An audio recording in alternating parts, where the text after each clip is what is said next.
Hi guys, welcome to my YouTube channel. So ngayon, may i-share ako sa inyo na video ngayon guys, no. So kay mubalik naman pud ta og Manila. Papunta na naman tayo ng Maynila para mag-report sa agency natin. So ngayon, mag-book tayo ng ticket sa Cebu Pacific, no. So ipapakita ko sa inyo kung paano tayo mag-book ng ticket sa Cebu Pacific. So, punta lang tayo sa apps guys ng Cebu Pacific or mag-download kayo ng Cebu Pacific apps. Ito application. Tapos since meron ako, i-click lang natin yan. So, hintayin lang natin guys kasi medyo mahina yung internet ko. Cebu Pacific, let's fly everyone. Ayun. Tapos dito guys, i-click lang niyo ang ito, i-click niyo yan. Tapos click niyo ang one way kasi one way lang yung ticket natin guys, papunta lang Manila. Click yan. Tapos dito select destination. Ito guys, from to, i-click natin yan. Simply Davao tayo eh.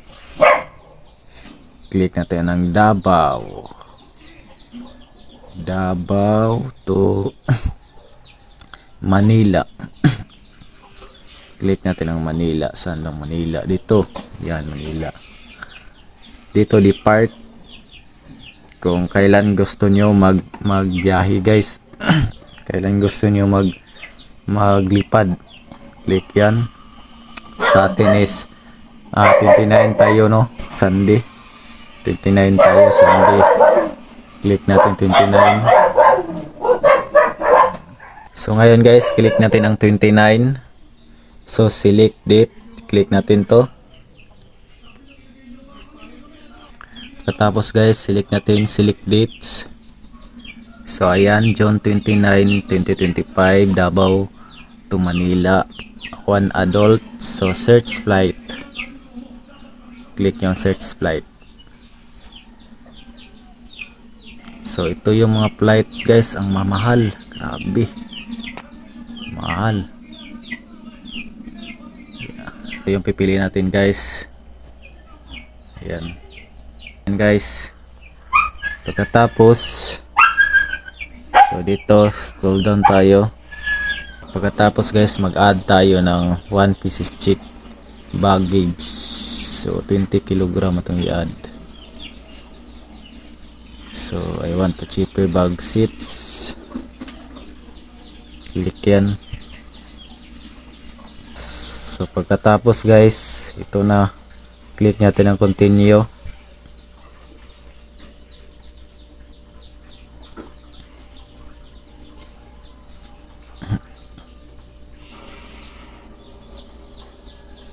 Pagkatapos guys, select. Please make sure your enter name exactly as if shown of your ID. So click yan. Mr. Laki tayo. Tapos pangalan. Tapos last name, apelyido, date of birth, nationality. So yun, fill upan lang ninyo yung personal details ninyo guys. So sa akin, fill upan ko muna. So dito guys, contact information, pwede lang ilagay nyo yung contact information ng inyong mother. So yun. So ayan guys. So pagtapos niyo na, i-click lang niyo ito, yung i-check lang niyo yan, tapos i-click niyo ang continue. Make sure guys, i-double check niyo ang inyong contact details niyo, personal details niyo guys. Pagkatapos guys, click yung continue. Ang mabarayan natin guys is 6,822. So ayan yung ano niya, show flight details. So Jim Gingging 6,000 yung ticket. Tapos ang travel insurance 622. Tapos yung ticket natin Go Easy 4,489. Tapos mayroon siyang taxes and fees. So kung gusto niyo mag add-ons guys included in your flight, So kung isip ninyo is nasa, yung bagahe ninyo is nasa 24 kilogram or 28 kilogram, so punta lang kayo dito sa included in your flight, tapos manage si baggage, tapos add lang kayo ng 4 kilogram, 8 kilogram, so yun yan guys. Tapos so sa akin is 1 pieces bag with 20 kilogram included in free. This is free guys. So nasa inyo na yan kung mag-add kayo ng bag luggage, no? So ngayon proceed to payment na tayo. Click natin proceed to payment. So mababarayan natin guys is nasa 6,822.20 centavos. So ang laki, di ba? So okay lang yan kasi refundable naman sa company namin. I-refund naman nila yung ticket natin, no? So okay lang. So ngayon barayan na po natin. So ito po yung details niya guys. Show flight details. Yung ticket ko is 6,200, tapos travel insurance na 622, tapos yung taxes and fees is nasa 1,700. So ngayon proceed to payment na tayo.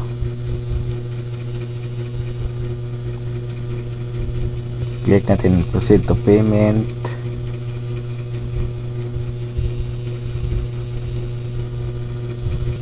So ito na po yun guys, travel fund.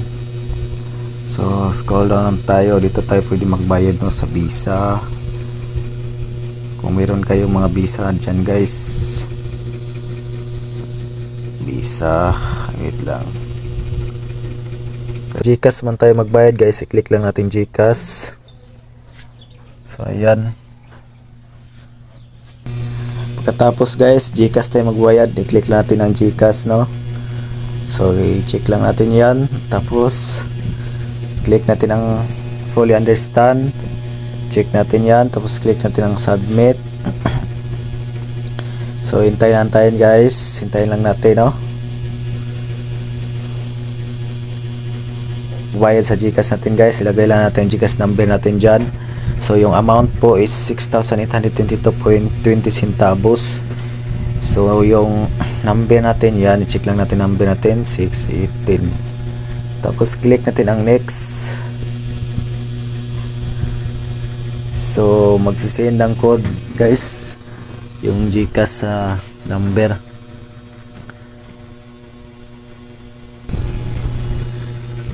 Tapos guys i-click ang next. Login to pay GCash.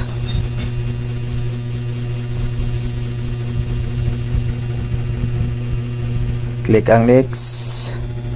So ayun, nabarayan na po natin. So pay, ay ito wala pa pala, 6,822. So click natin ang pay.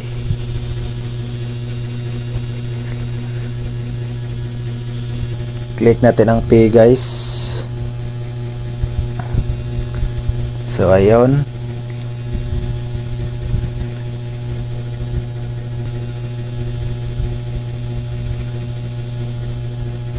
click natin ang proceed, tapos maglo-loading yan, hintayin lang natin. So ayun guys, tingnan natin sa Gmail natin, i-click natin ang Gmail. So ito na po siya guys, Cebu Pacific Air. Ito po yung details natin, no?